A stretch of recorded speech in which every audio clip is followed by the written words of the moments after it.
अगर आप भी चाहते हैं कि आरसीएम म्यूजिक के वीडियो सबसे पहले आप तक पहुंचे, तो लाल बटन को दबा के चैनल को सब्सक्राइब जरूर करें और साथ में बेल आइकन को दबाना ना भूलें।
पहले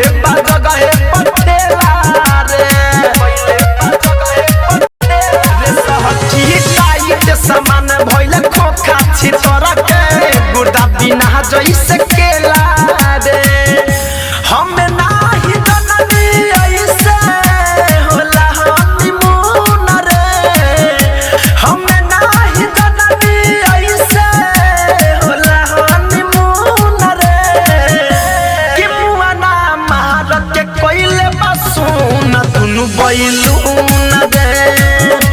कि मुआना मार के कोइले बसुन दुनु बैलून रे